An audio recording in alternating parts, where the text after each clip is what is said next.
Will and Amanda, thank you for joining us on The Point. Today we're at the Grand Hyatt where the National Initiative for Cybersecurity Education is holding its K-12 Cybersecurity Education Conference. Amanda, tell us about the conference. Yeah, well, thanks for having us, first of all. So today's conference is all about cybersecurity and education, and they chose San Antonio because of our innovation in cybersecurity when it comes to education, programs, public-private partnerships, and so it's an honor to host it.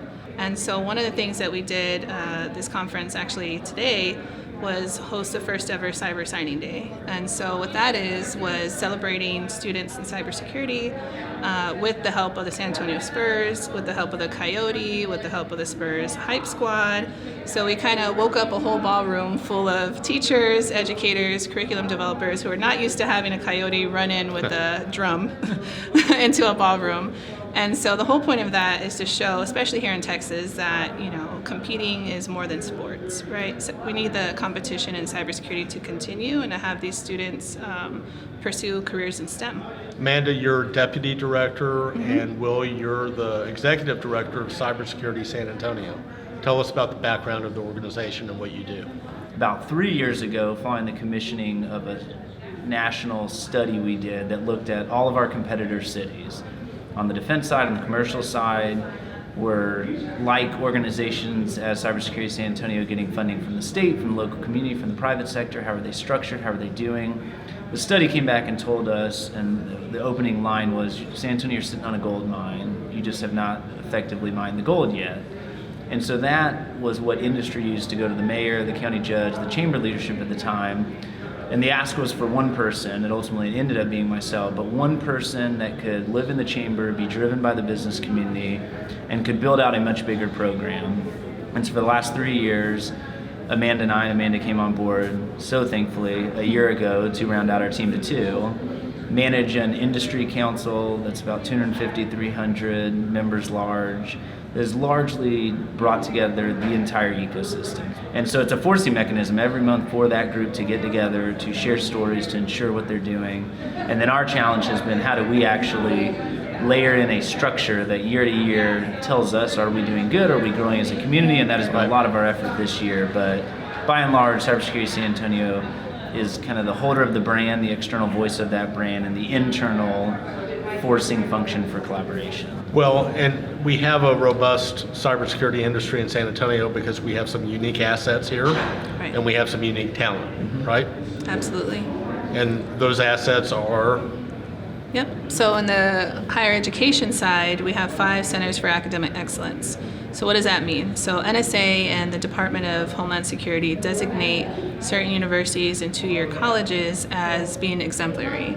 So they go through rigorous reviews of their curriculum, of their faculty, of how they're hiring their students, their graduation rates, their retention rates, classroom sizes.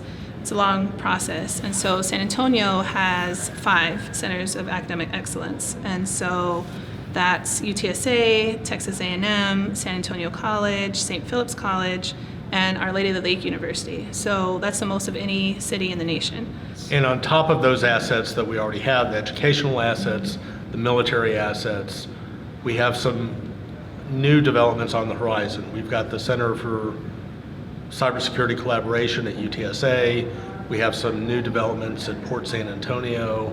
Can you talk about what's coming up that will make the cybersecurity environment even healthier?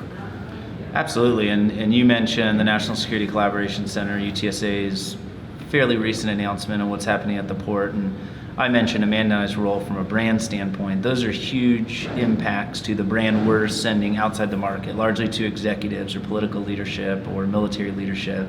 What UTSA is doing has the chance to truly be globally unique, of creating an environment where government, industry, academia can partner on classified research, can engage students, can engage companies, with an eye towards solving real problems to national security. That effort is very complementary to what's happening at Port San Antonio.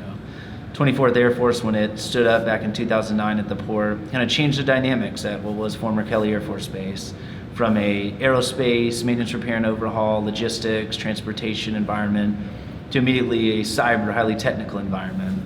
and under Jim Perschbach's leadership as the new CEO this year, a vision of building an innovation campus that connects the national security missions to talent and ideas and entrepreneurs and solutions, but also connects the traditional tenants there, the Boeings, the Lockheeds, Standard Arrows, to new ideas, to entrepreneurs in a way that Jim would phrase platform integration. But how do you have Boeing look for the next app they need to understand flight time modifications on airplane, where they don't look at the West Coast, but they can look at San Antonio and an innovation campus. So those are exciting things for our brand, for our ecosystem. They're also the type of things that get outside executives' attention. So they're big movements that we are strategically involved in and have worked very closely with the mayor over the last couple of months to ensure the community understands these big initiatives that are happening, where are the barriers, where are the obstacles, where are the opportunities, and to figure out how we force them forward in an accelerated time rather than just slowly kind of letting them grow over time. What's your message to cybersecurity executive in the DC area or Silicon Valley? Why should you come to San Antonio, or why should you expand to San Antonio? Yeah, I mean, I think there's no better time to be in San Antonio, right? We have our 5 CAEs, so the talent's there. We have really engaged, passionate folks at the K-12 level who are ready to partner with industry, who are ready to listen, who want to bring folks into the classroom and co-teach. We have our executives here who are more than happy to speak with people directly and say, this is why I'm in San Antonio, this is why I'm not in Maryland, this is why I'm not in California, this is why I moved here. So you have lots of options here, and it's warmer, we're friendly. It's not a cutthroat community, and I think people feel that when they come to visit. You know, we just want people to come and consider San Antonio and think of us as more than the Riverwalk, more than the Alamo, more than the Spurs, maybe more than football, you know, whatever else is out there, but, you know, think of us as Cybersecurity San Antonio, Cybersecurity USA, and just taking the lead in cyber, but also national security and innovation. Will and Amanda, thank you for joining us on The Point. Thanks, Jonathan. Thank you.